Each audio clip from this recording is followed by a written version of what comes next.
যেরকম সাজগোজ মানুষকে ফুটায়া তোলে, কসম খোদার আমলও মানুষকে এরকম ফুটায়া তোলে। সাজগোজ মানুষকে দুনিয়ায় ফুটায়া তোলে, মানুষের চোখে ফুটায়া তোলে। মানুষ পরী বলে, যুবরাজ বলে, আমল মানুষকে আল্লাহর কাছে ফুটায়া তোলে। আমল মানুষকে সৃষ্টির কাছে ফুটায়া তোলে। মানুষ ব্যতীত, জিন ব্যতীত বাকি সৃষ্টির কাছে ফুটায়া তোলে।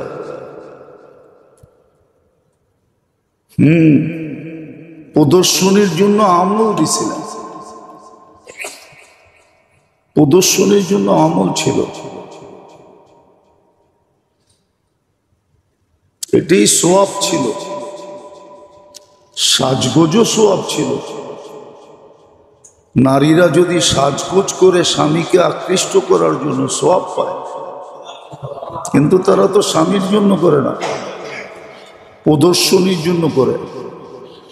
ম্যাচিং স্বামীর জন্য করে না, পারফিউম স্বামীর জন্য লাগায় না। আমার সমাজের বেশিরভাগই লাগায়, 2-4 জন লাগায়, খুব কম মানুষ যে স্বামীর জন্য সাজগোজ করে, তাহলে সে সওয়াব পাইতে। সে তো প্রদর্শনীর জন্য সাজগোজ করে, বিয়েতে যেতে হবে, অনুষ্ঠানে যেতে হবে, মার্কেটে যেতে হবে, বাহিরে যেতে হবে, ঘুরতে যেতে হবে, ওইখানে সাজগোজ করে। এটা আমার আলোচ্য বিষয় না, বুঝানোর জন্য বিষয়। মানুষ যদিও ভালো মতে বোঝেন, কাজে দিবে, নাইলে কিন্তু আফসোস করতে হবে। নিজের কপালে নিজের জুতা মারতে হবে। শয়তানও বলবে কেমন জাহান্নামের ভিতরে, লুমু আনফুসাকুম ফালা তালুমুনি। আমার কপালে জুতা মেরা লাভ নাই, তোমাদের কপালেই জুতা মারো। মানা বিমুসরিখিকুম ওয়ালা আনতুম বিমুসরিখিয়া। আমারও কিচ্ছু করতে পারবে না তোমরা, আমিরও তোমাদের কোনো উপকার করতে পারবো না। আমি তো বেশি কিছু করি না। ইন্নী দাউতুকুম ফাস্তাজাবতুম। আমি ঢোল বাজাইছি, তোমরা পতঙ্গের মতো পড়ছো। তাকায় দেখো না কিসের ঢোল, কে ঢোল বাজায়। আমি শুধু দাওয়াত দিছি, ওয়াসওয়াসা দিছি। ইন্না শায়তান ইউহি বাযুহুম ইলা বাযিন যুখরুফাল কওলি গুরুরা। সব সুস্পষ্ট, সে প্রমাণ করে দিবে। আমার অস্তিত্ব তোমরা কোনোদিন দেখো নাই। আমার কোনো অফিস ছিল না, আমার কোনো এজেন্ট ছিল না। কোনো জিনিসের প্রমাণ তোমরা করে দেখাইতে পারবে না। পারবেন দেখাইতে? হ্যাঁ, আমি তোমাদেরকে প্ররোচনা দিছি, কুমন্ত্র দিছি, এটাতে তোমরা পটে গেছো। তোমাদের সবার ঘরে তো কোরআন রাখা ছিল, এর চেয়ে বড় সত্য কি আছে? আমাদের ঘরে কি কোরআন নাই? না কোন মুসলমান ঘর কোরআন ছাড়া খালি আছে? প্রত্যেক মুসলমানের ঘরে কোরআন শরীফ আছে। শয়তান তো বলবো তোমাদের ঘরে তো কোরআন শরীফ ছিল, এটা তো সত্য ছিল, 100% সত্য। যালিকাল কিতাব লা রাইবা ফীহি তানজিলুম মির রাব্বিল আলামিন। আল্লাহর পক্ষ থেকে আসছে। রুহুল আমিন পাঠাইছিল, জিবরিলের মাধ্যমে আল্লাহ পাঠাইছিলেন। ওয়াল্লাযী বাআসা ফিল উম্মিয়িনা রাসূলাম মিনহুম। ১৬ লক্ষ নবীদের ভিতর থেকে দুনিয়ায় 200 নবী, 200 হবে না, 100 নবীর কবর চিহ্নিত আছে, তাও গ্রান্টে যুক্ত না, অকাঠ্য না, 2-4 জনেরটা গ্রান্টে যুক্ত।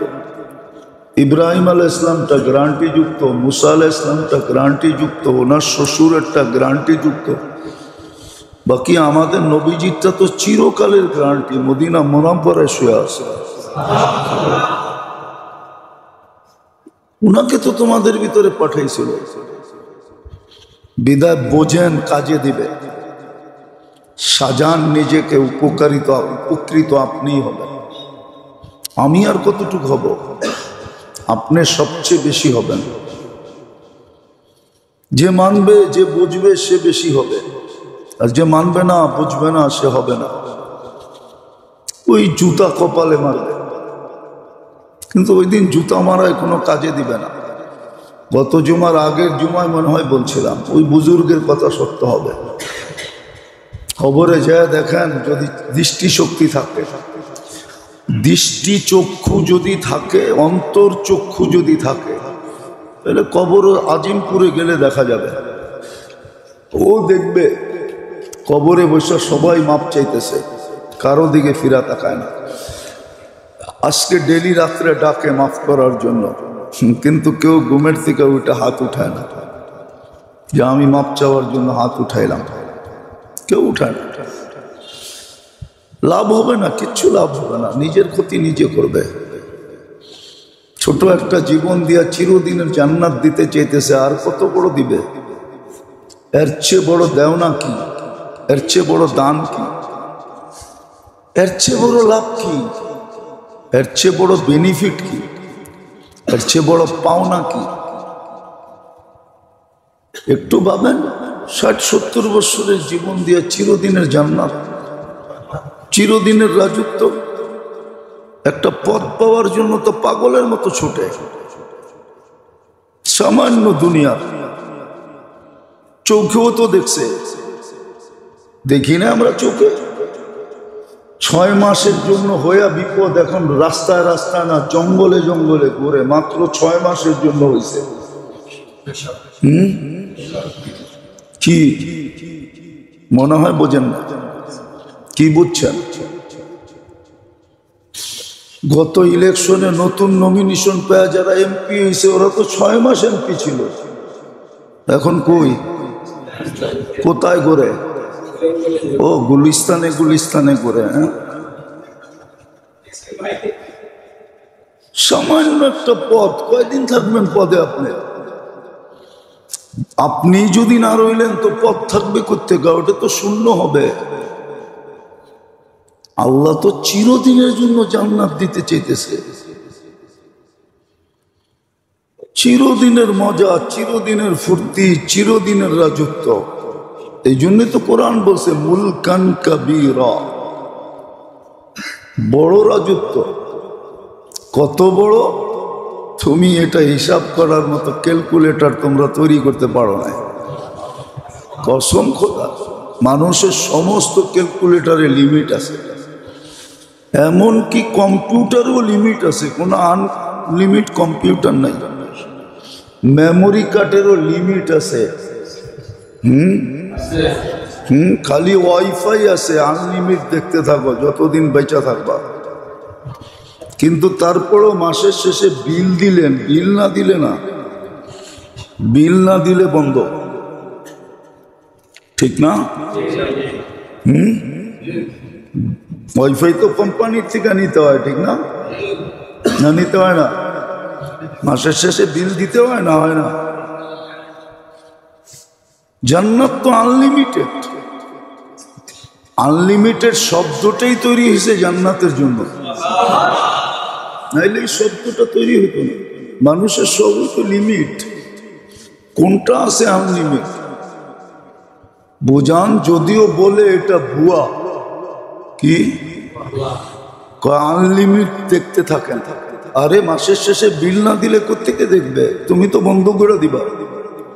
তা আনলিমিট হলো কোত্থেকে? আনলিমিট একমাত্র জান্নাত। ছোট একটা জীবনের বিনিময় দিতেছেন, অল্প কয়েকটা আমলের বিনিময় দিতেছেন, অল্প কয়েকটা হাতের করে গোনা। সাহাবী তো এটাই বুঝেছিল, 5টা কর্ম, করণীয়টা কর্ম, বেশি যেটা বলতেছেন ওটা করার সুযোগ নাই। লা আসিদু আলা হাদা ওয়ালা আনকুস, বুখারী শরীফে আছে, সমস্ত হাদিসের কিতাবে আছে। যেটা করণীয় বলছেন 5টা, এটা কোনোদিন ছাড়ার সুযোগ নেই, করব। ঈমান আনলাম, নামাজ 5 ওয়াক্ত পড়ব, রোজা রাখবো, মাল দিলে জাকাত দিব, হজ ফরজ হলে করব, কিন্তু নফল সফল করার সুযোগ আমার কাছে নাই। আল্লাহ রসুল হাসতে হাসতে বলছে, জান্নাতি ইন সাদাকা, যদি সত্য হয় তো জান্নাতি। শুধু ওকে গ্যারান্টি দেয় না, কিয়ামত পর্যন্ত প্রত্যেককে গ্যারান্টি দিচ্ছে। ওটা ওই এক ব্যক্তির জন্য বৈশিষ্ট্য, ওর মতো যে করবে ওই জান্নাতি। এই জন্য বলছেন, আসহাবি কান নুজুম বিআইয়িহিম ইক্তাদাইতুম ইহতাদাইতুম, আমার সাহাবী মডেল, যার পিছে চলবা সে যেখানে পৌঁছবে তুমিও তার পিছে পিছে ওইখানে যায় ঢুকবা। সে যত নম্বর জান্নাতে যাবে তুমিও অত নম্বরই যাইবা। সুস্পষ্ট। বিদায় মানুষ সৃষ্টি সেরা হওয়া সত্ত্বেও, সবচেয়ে সুন্দর গঠন হওয়া সত্ত্বেও আল্লাহ বাহ্যিক পোশাক এবং সাজগোজ দিছেন যেন আরো বেশি ফুটা ওঠে। আর মানুষ পোশাক আশাক সাজগোজ দিয়াই ফুটা ওঠে। যেরকম সাজগোজ পোশাক দিয়া মানুষ ফুটা ওঠে, দুনিয়ার চোখে, মানুষের চোখে এরকম আমল দিয়েও ফুটা ওঠে। আমল দিছেন আল্লাহর কাছে ফুটা উঠার জন্য, সৃষ্টির কাছে ফুটা উঠার জন্য, সৃষ্টির শ্রদ্ধার পাত্র হওয়ার জন্য।